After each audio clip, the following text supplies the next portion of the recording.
This conversation is about developing your superpower. In the beginning was the word. See, our parents give us our bodies and our facial features and our physical features, but God give us our voice. In the beginning was the word, and the word was God and dwelt among men. Our voice.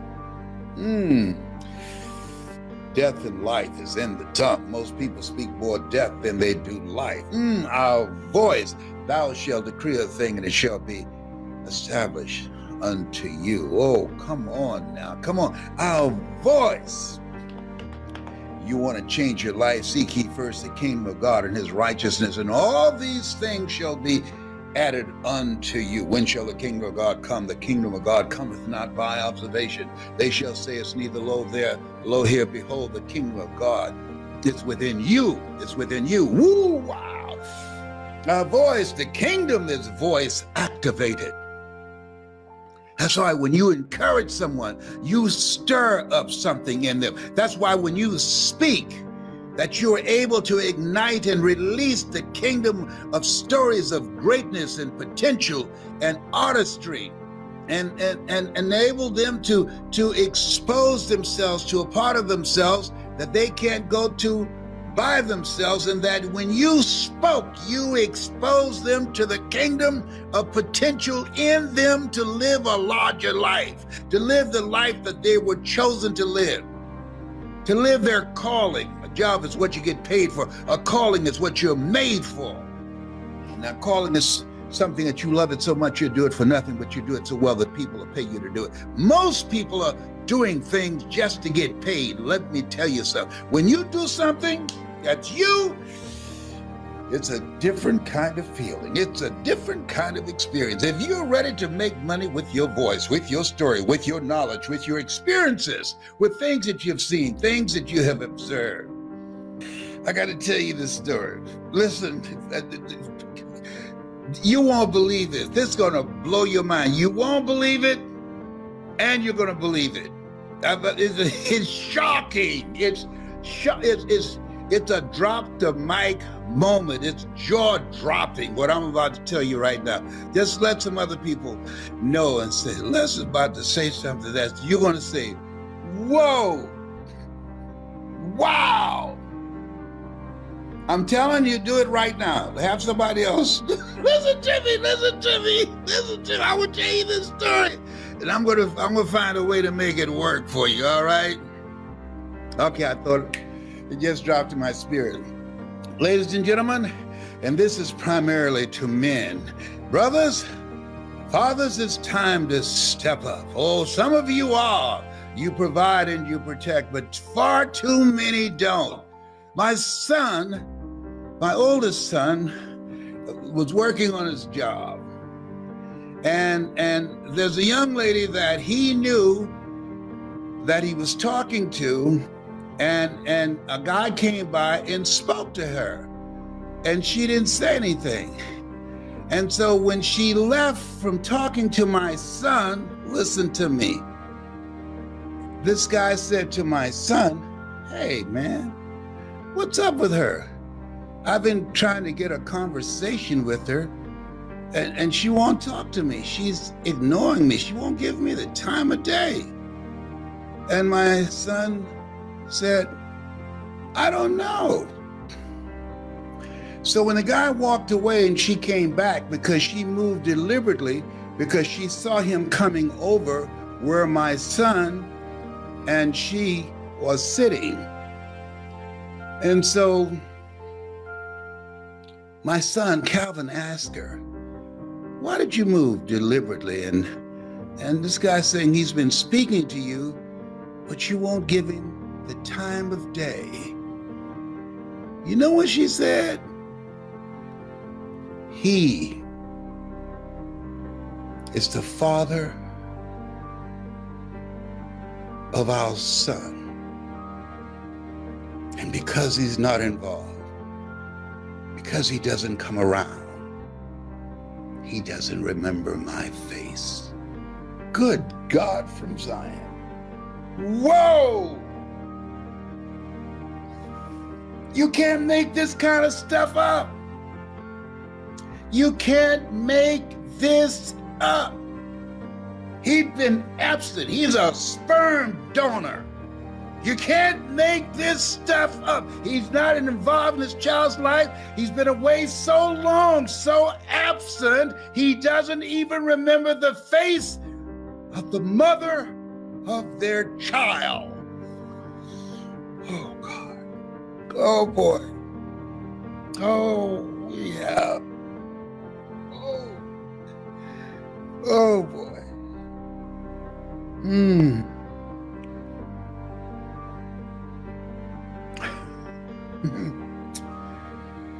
You can't make that up. That's heavy. That's drop the mic.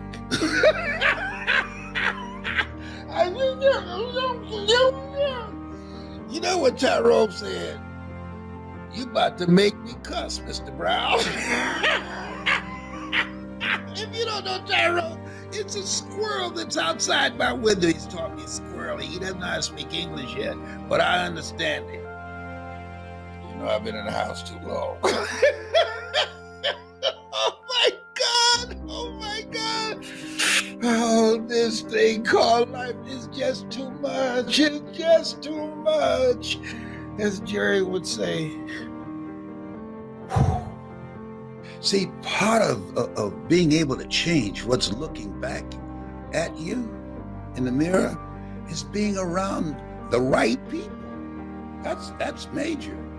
Being around the right people, having the right coach, the right mentor, having a different kind of environment, having different stuff coming in your ears. Nothing gets through except through the ears and the eyes. This is a time, this place where we are, you have to create a shift in your environment. You want to create an environment deliberately that sets you up to win. If you're ready to do that, so I'm ready to win.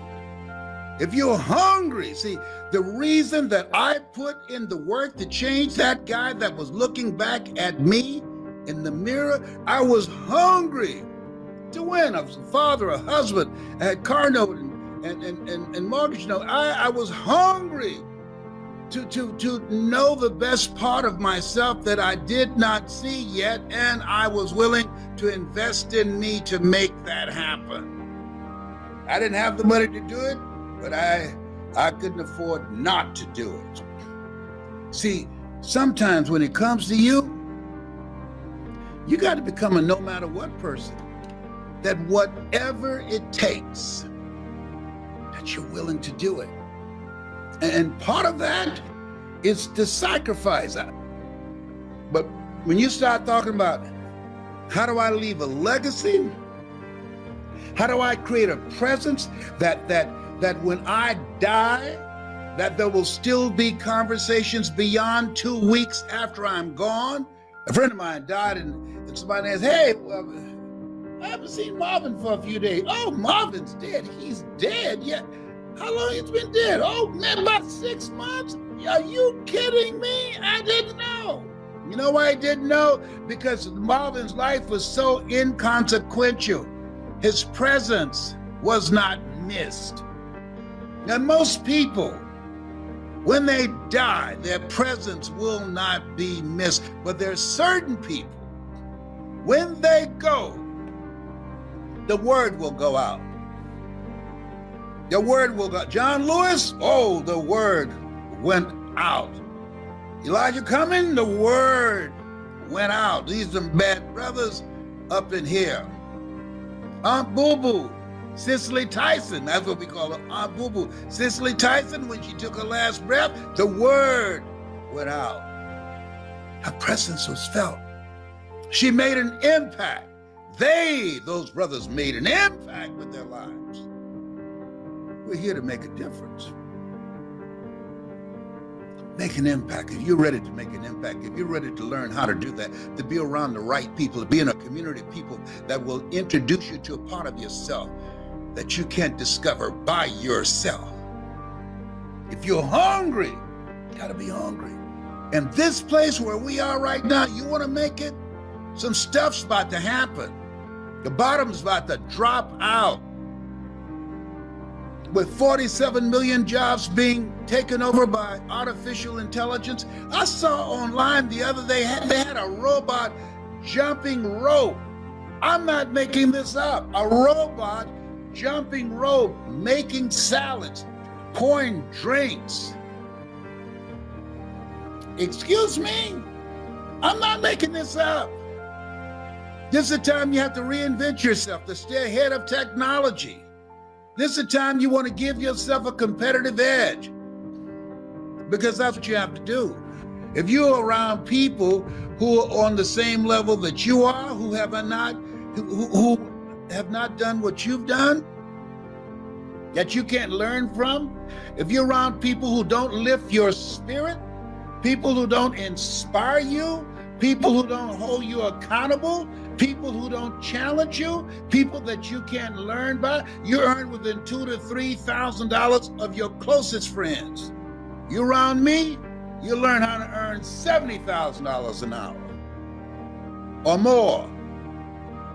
Why? Because of the relationship. People rub off on you. Sidney Poitier, I love to talk about him in the book called The Measure of a Man. When you go for a walk with somebody, something happens. Either they adjust to your pace or you adjust to their pace. Whose pace have you adjusted to? And most of us have been adjusting to the pace of people below us. People who have no goals, people who have no dreams, people who are doing the same thing day in and day out. No sense of responsibility, no commitment to their children, no idea of building a vision and living from a life of legacy. When they die and they take their last breath, rather than leaving a legacy, they leave liabilities. Oh, help me, Lord. Can you believe that? This guy trying to have a conversation with a woman and ask my son, when he comes back over, why won't she talk to me? What's up with her? She's stuck up for something?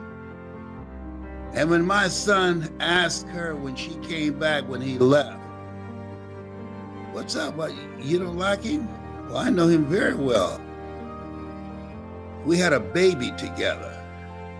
And because he doesn't come around, because he never came back once I called him and said, I'm pregnant, he doesn't even remember how I look. And he's never seen his son, our son. I have nothing to say. Whew. As my mother would say, do Jesus. That's what Baby Brown would say. I think I'm gonna land this plane. Boom. I love it. I want to ask you this question because we teach financial concepts, we teach financial literacy. It's been kind of weird the last couple of years because a lot of people are just plugging in via Zoom or online. But what has been the power of assembling together, coming together? Because we do weekly meetings, we do conferences. It is so important because we're living in a time, we've gone from brick and mortar to click and order. So the communicators, the storytellers, Steve Jobs said the storyteller is the most powerful person in the world because storytellers can set the agenda for the culture, can influence and impact people. So when you're dealing with a group of people who don't know and think they know, who've been programmed to be spectators and fans, talking about who's the GOAT, who's the greatest of all time, Kobe or Michael Jordan, and can't afford a ticket to a game, to your own life. Hello. Who's the GOAT in your life, the greatest of all time? What is it that has to happen for us to see the next greatest version of who you were chosen to be? You were chosen out of 400 million sperm. God had a lot of choices, and he chose you. don't make him regret it and say, why in the hell did I do that? So Les, previous to coming to our current business model where we're at today, I spent 8 years in the Marines, and then I spent 11, 12 years as just an individual insurance salesman, personal producer. I was selling life insurance, annuities, retirement plan, whatnot. But I was limited. I was stuck. I could recruit people and bring people into my fold because they were attracted to the money I was making. But I eventually ended up losing people because of lack of retention due to systems and compensation models. But the model that we have right now is a system where we can build teams, we can build agencies across the country, coast to coast. And when it comes to a mindset of just me, myself, and I versus actually building teams, building other people, right? What guidance and advice would you give for somebody who said, I'm so used to just being myself versus actually leading a team of different personalities, different human beings, and different upbringing and socioeconomic differences? What would be your thoughts on that transition? You know why I'm meeting with you? Why is that, Les? Because of you. Ed called me. 95% of all organizations who build strong, sustainable, competitive groups and do market takeaways have strong leadership. Dexter used to say, the speed of the leader, the speed of the group. So when Ed called me, not one time did he mention the compensation plan. He talked to me about you, about your character, about what you value, about what he saw in you. And he sounded like the woman at the well. Wow. I used to do that sermon. Said he asked, I used to do the sermon, and the sermon was, she said, he asked me for some, I didn't give him none, and then he went and told it all over town. He asked her for water, and she didn't give him no water, and then she went and told it all over town. But these dirty-minded people came to hear something else. So let me get back to you. So I didn't know what the product was. Yeah, he did mention insurance. I said, okay. But he had my attention talking about you. And I said, I want to meet him. And that's why I said, get him on the phone. Don't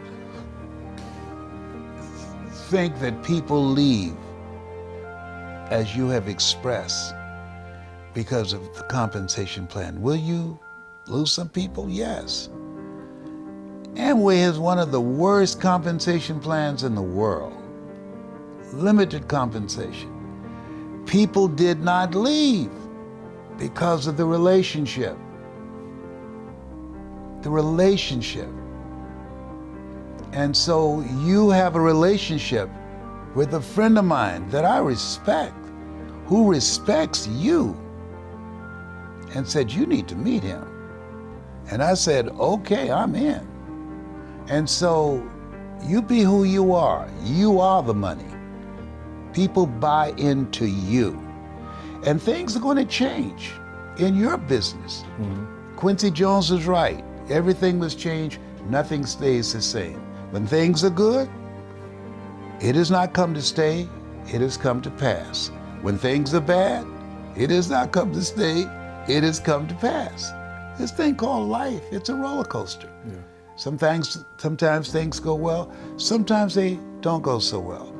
What is the sustaining competitive advantage that you will have over companies that come into your space? Trust, character. T.D. Jakes has a quote, Lord, don't let my talents take me where my character can't keep me. So people who believe in you will stick with you through thick, high water, and hell because of you. That's how it's built, the relationship. That's the new currency in this space. Good. Because people want to know, can I trust you? Can I believe in you? Yep. Are you for real? Yep. And so You're being who you are and how you serve people and how you're showing up.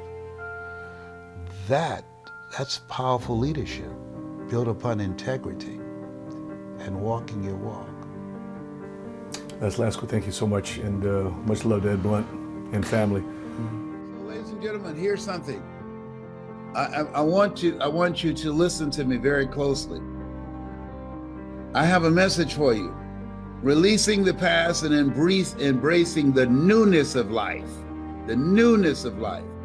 And when you do that, you are willing to make a radical change on how you show up. When I was in pursuit of my goal and dream of becoming a motivational speaker, before I got any speaking engagements, I used to, and I'm talking about to be paid, I used to go to the shopping mall after walking around Belle Isle for about 5 or 6 times in Detroit, saying I'm the world's greatest orator. I wasn't being braggadocious. I hadn't even been paid to speak yet, but I was calling forth those things that be not as though they were.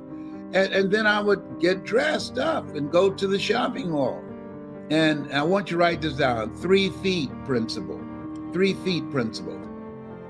That I practice the 3 feet principle, and that, and that is talk to people.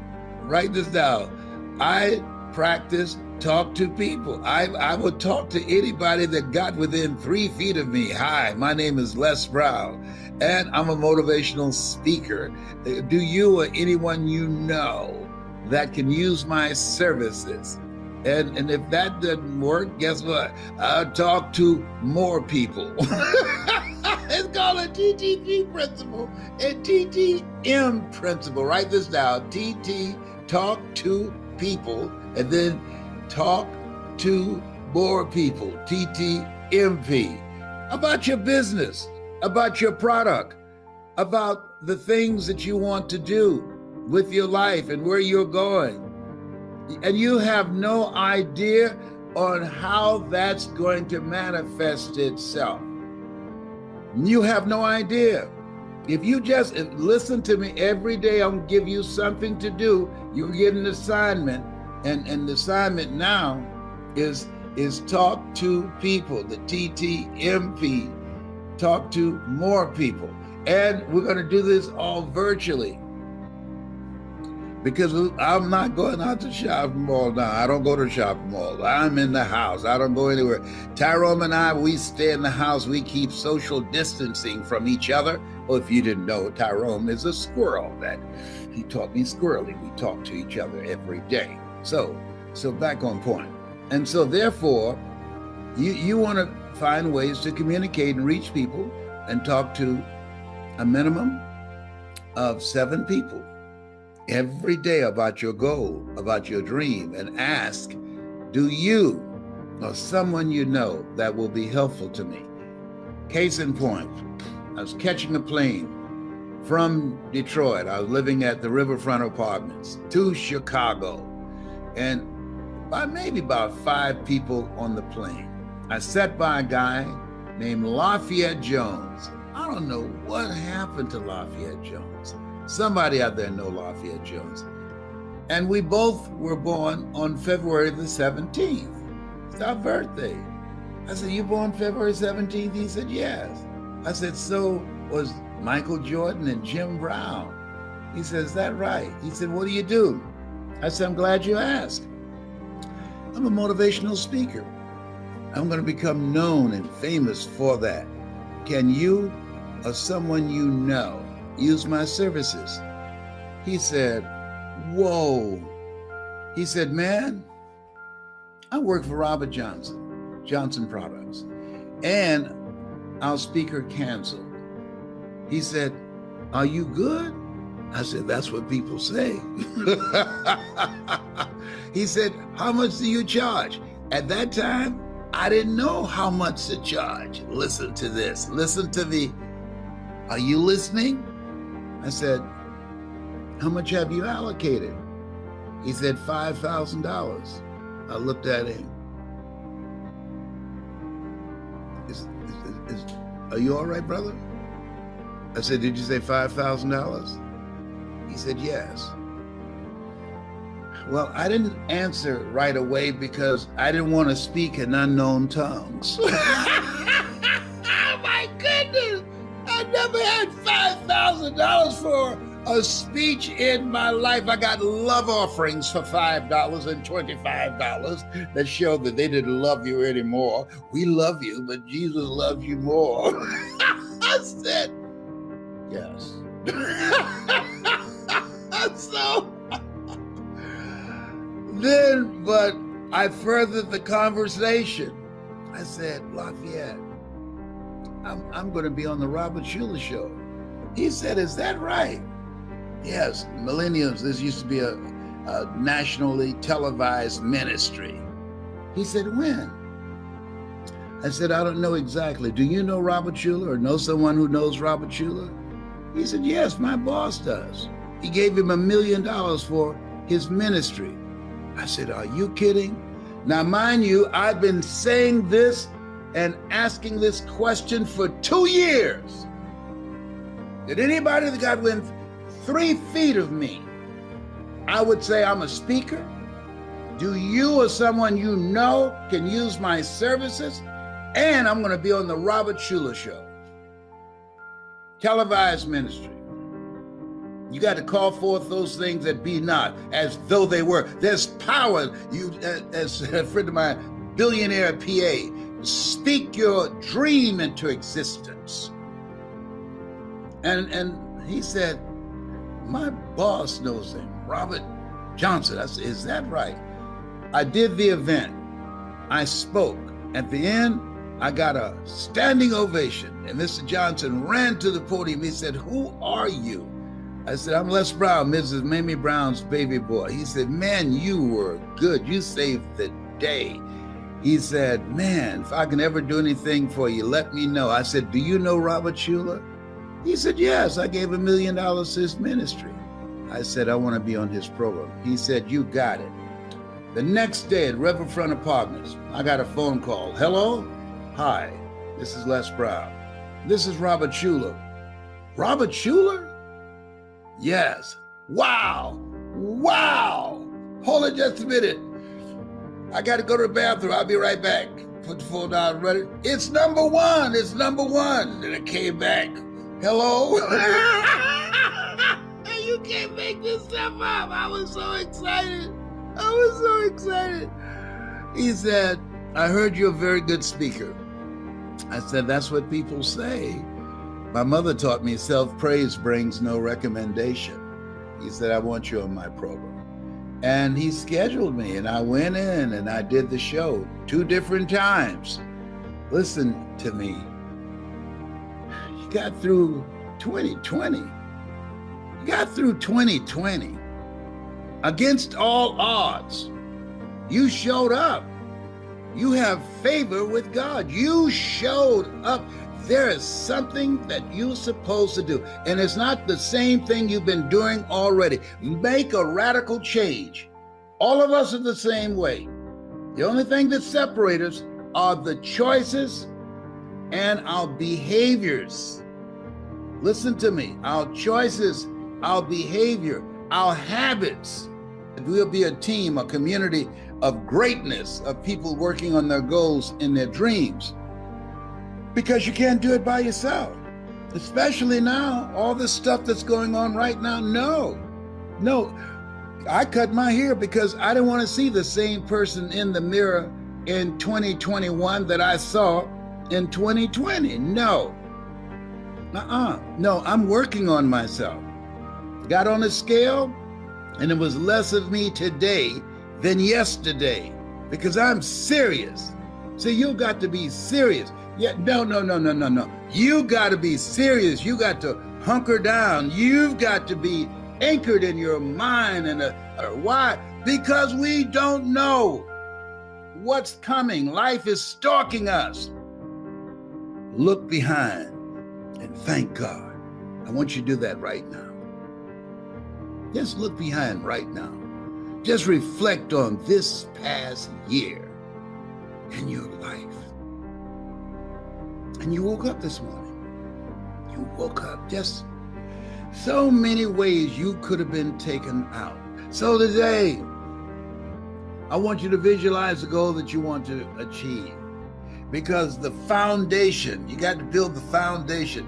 But I want you to make a commitment. I've made a commitment to take better care of myself, to get off my medication. I've made a commitment to be more productive, to be more impactful. I made a commitment to at least keep a closer contact and build closer relationships with my family and with my friends. I've made a commitment, have more quiet time and exercise and doing the things that will indicate that I plan to die at young at an old age, taking care of myself. You owe this to yourself. You have something special. You have greatness in you. And in order to get that greatness out, only 1% of people achieve greatness. Only to do that and have the kind of impact you want to make in the world, gotta be hungry. Gotta be hungry.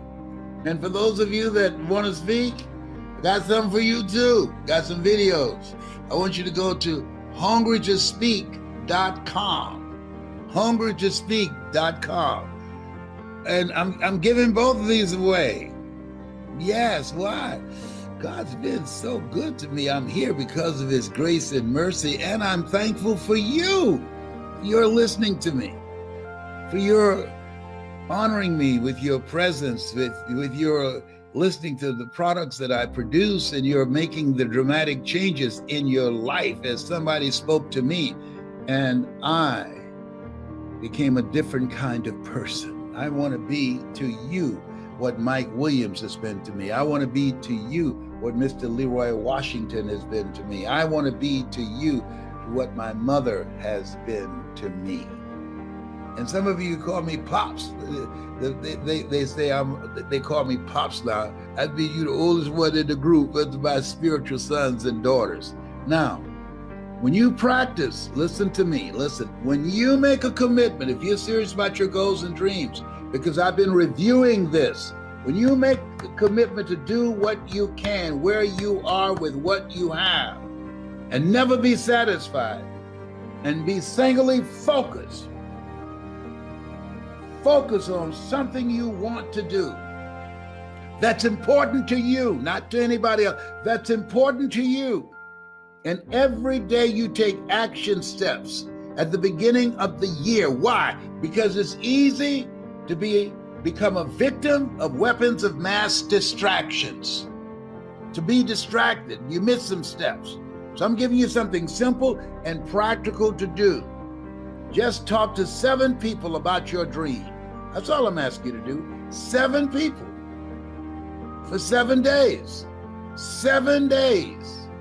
And for 7 days, don't speak anything negative about yourself, about anybody. In the beginning was the Word. Death and life is in the tongue. Listen, the book of life says, death and life is in the tongue. Why? Because we speak more death. Speak life, speak positive words. When you find yourself and you slip and you say something negative, say, cancel that. Cancel that. Yes. And don't speak anything negative about anybody else. No, don't do that. 7-day mental diet. When you find yourself, we can't control the thoughts that come in our minds, but we can control the thoughts that we dwell on. Listen to me. This is how I got here. So when you find yourself thinking negative thoughts because of the weapons of mass distractions, let's say cancel that. See, we can't control the thoughts that come in our minds, but we can control the thoughts that we dwell on. Do you know if there's another father and daughter duo that do what you do anywhere in the world? I'm trying to think. Is there anyone? I don't know. No, we're the first family of motivation. Yes. You are. Yeah. So you must be enormously proud of owning that. Yes. Tell me a bit about that. Well, but here's the shocking part. Are you ready for it? She's also my coach. No, shut up, really? She said to me one day, Daddy, are you coachable? I'm saying to myself, I know she's not asking me. I won the highest award from Toastmasters International, inducted into the National Speakers Hall of Fame, and selected among the top 5 speakers in the world. You're gonna ask me, am I coachable by you? So I said, yes, I am, reluctantly. And then she pointed out something in my presentation that I've been doing for years. And I became very humble. I said, you got a point. And I made the adjustment that she told me. And it made all the difference in the world. So I said, well, will you coach me forever? Oh, wow. And I don't invoice him either. But I think this is a good point. I want to bring this out because I think Spencer can do something with this. Because I love your mind, the way it thinks, right? So Dad used to say in his presentation for years that one of the hardest things that he did, one of the easiest things he ever did was to earn $1 million. One of the hardest things he ever did was to believe it could happen to him. And so I said in the coaching, I said, Dad, when you say it could happen to you, it's almost as if you're positioning as if you won the lotto. There's no ownership. I said, it didn't happen to you. You studied, you journaled, you did the work, you went to workshops, you took training, you went to stages and spoke for sometimes chicken dinners. Like you paid dues and you had this vision that you built and developed. And so it's not that it happened to you, it's that the easiest thing you ever did was to earn $1 million. The hardest thing you ever did was to believe that you could do it. He said, whoa. Yes. And That's then he real. shifted. He never said that again, but he had been saying that for years and no one caught it. A lot of people don't identify with that either, do they? It's kind of like the apprenticeship as you go through it. They don't realize what they're learning along the way. And also a lot of people don't feel like they're worth it. Right. They don't feel that they have any inherent value. And so because they don't feel they have a value, they can't always believe what's possible. Does that make sense to you? Totally. Yes, the area of feeling deserving is so major, particularly if you live in a culture where you've been marginalized and your sense of self has been destroyed. There's a guy named Richard Wright who wrote, he was a very profound thinker and poet. He said, the impulse to dream has been slowly beaten out of me through the experiences of life. And because of what he went through, he wrote a book called The Invisible Man, that he had lost his sense of self and he didn't even think about dreaming because of life was so brutal to him to keep him down. And so there are so many people around the world. I'm looking at things on television about slavery and people being kidnapped and sex slaves and all these types of things. Dehumanization is more prevalent now than ever before. Yes, we're just exposed to the information on it. Right. And so we have a lot of work to do. And in the work that we're doing, my goal is, I believe that we should speak to bring life and to give hope, because when there's hope in the future, that gives you power in the present. And that we're very fortunate to be here and to be able to still make a difference, to build a legacy. We feel that evil prevails when good men and women do nothing. And so we see speaking from a perspective that is cause-centered. I believe it's been hijacked by speaking to sell. But I believe that when you speak, you distract, dispute, and inspire. How people live their lives as a result of the story they believe about themselves. And so you distract them from that story. Through the execution of your speaking, you create an experience that allow them to begin to see themselves differently, to get out of their history into their imagination. You expand their minds, you touch their heart and ignite their spirit. And they leave there being, as Mother Teresa would say, a pencil in the hand of God, and start writing a new chapter in their lives. That's really profound to me. Tony Robbins was talking to me about Operation Underground Railroad with the children and the people that are brought out of sex slavery. Yes. And what they do. And that's the fastest growing criminal network in the world. Yes. And those people that have been exposed to that and experienced that, first of all, don't look at what the future looks like. They just dwell on the scenario and the environment that they've been involved with. And they do need to be inspired. They do need to, as you just described it there just beautifully, you know, ignite that fire back in them, because there's a lot of people that have gone through a lot of tough times. Yes. And you know, a lot of us don't remember how lucky we are. A lot of the times we take for granted, don't we? And we dwell on our sorrows. And these types of people that come from that place and build again, okay, are always going to need support. And people like you, I believe, give that inspiration to people. I mean, think about it, those motivational videos that you see on YouTube, 1 in a million doesn't have your voice on.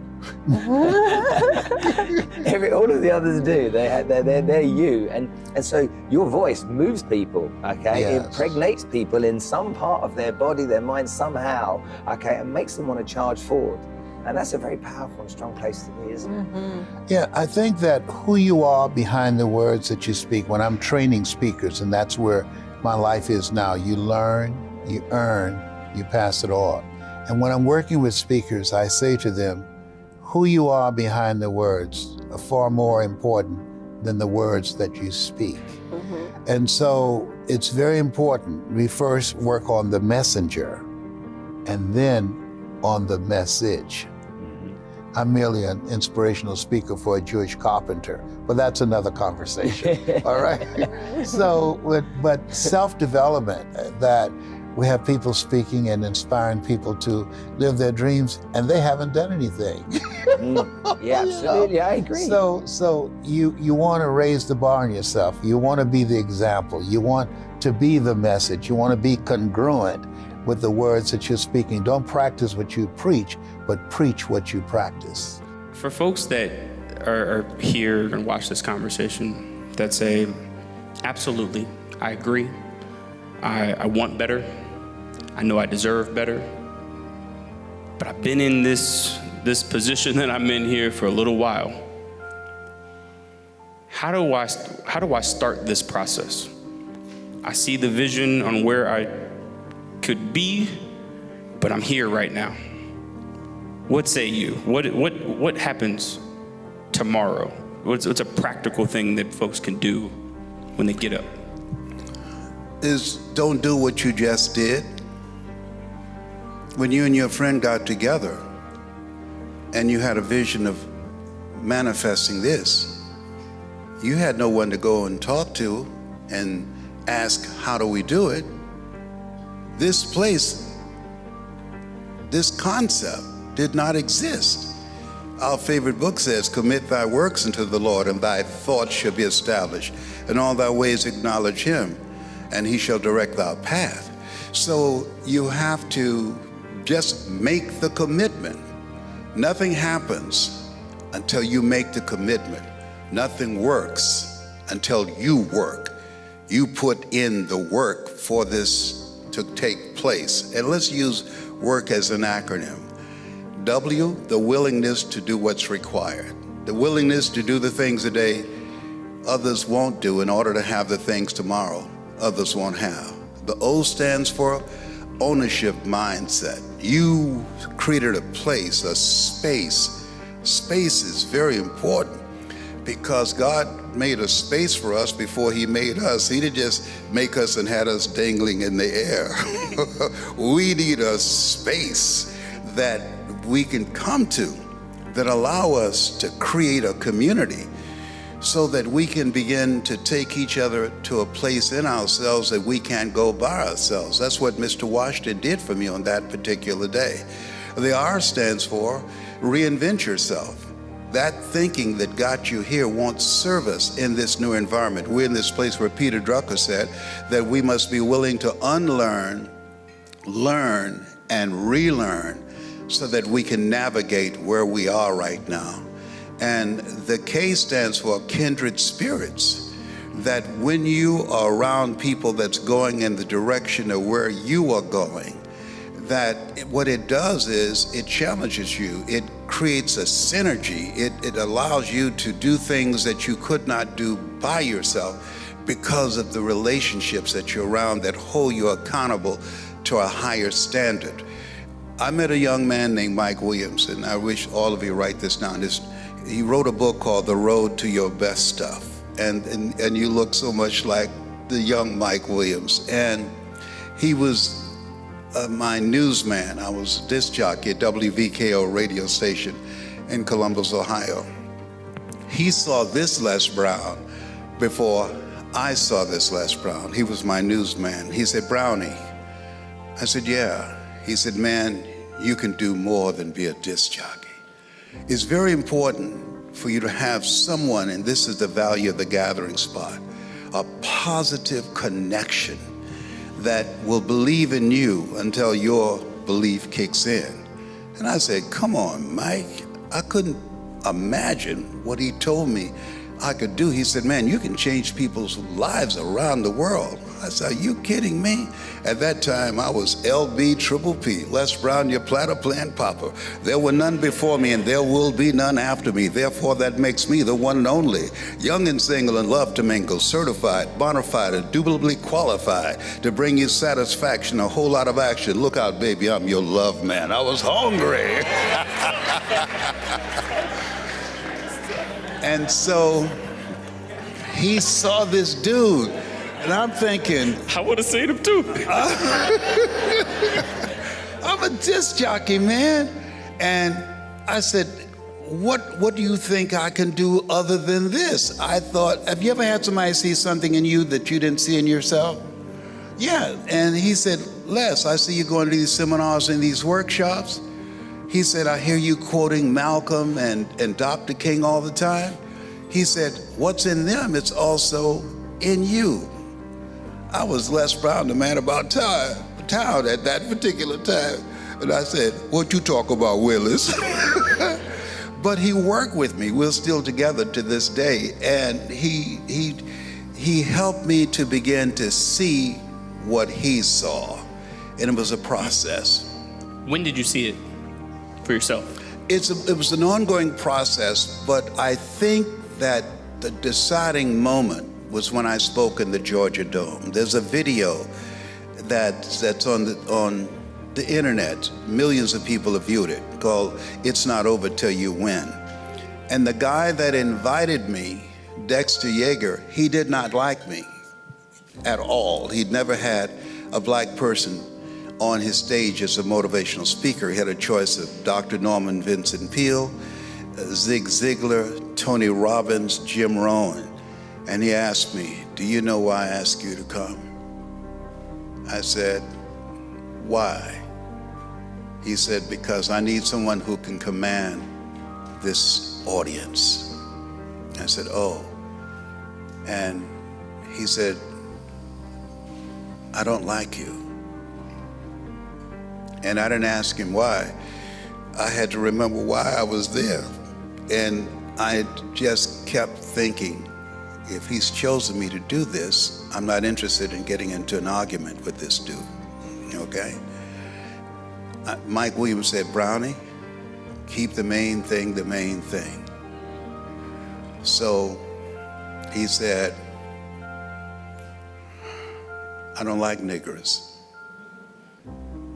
And as I was sitting there, Liberty City was about to come out. And I remember something that Mike told me. He said, "Anger is a wind that blows out the lamp of the mind." I decided not to get angry. And I didn't answer and I didn't respond. And I know he wanted a response from me. He said, "But there's something about you. You speak from your heart. And I need someone to command this audience. And you don't speak from your head, you speak from your heart. And you've come from some hard times.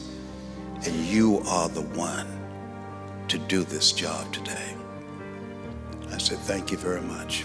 And I was frightened I thought they brought me there to speak to 500 people in a dining room area.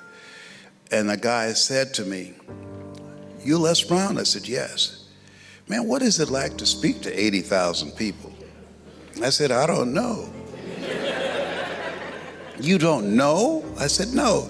He said, "Come here a minute." So he took me, he said, "Look out there. You see those people there?" I said, "Yes." He said, "That's who you're speaking to." I said, "To them?" He said, "Yes." All white audience. I took off and started running down the hall. He said, "Where are you going?" I said, "To the bathroom, but it's number 1. So they called Mike and said, "Les is in the bathroom and he won't come out," because I couldn't hear the voices in my head. And he said, "Brownie, you're scared, aren't you?" I said, "Yes." "Brownie, can you hear me?" I said, "Yes." I said, "Mike, it's 80,000 people. I've never spoke to an audience that large before." He said, "So what? They came to hear you. You didn't come to hear them." I said, "Mike, oh my goodness, I can't hear the voices." He said, "Brownie, just remember these words: distract, dispute, and inspire." He said, "Do it for your mother." I said, "Man, don't use my mama against me." He said, "You always said you wanted to buy her home. If you make this happen, man, this will be a big deal. People around the world will see this, and it will be a deciding point in your speaking career. Do it for your mother. She's going to tell the neighbors about it. She's going to say, 'That's my boy. I'm so glad that I adopted them.'" And I said, "Okay." I came out and started walking toward the stage. And when I went up the steps, he looked at me and he said, "You got this." I said, "You believe in me, Mike?" He said, "Yeah, you can do this." I said, "Thank you, man." Because I never had a father. He's just 2 years older than me. But he's like a father said to his son, "You can do this." And I felt it in my heart. And I took that microphone and I went out there and I wore him out. Look,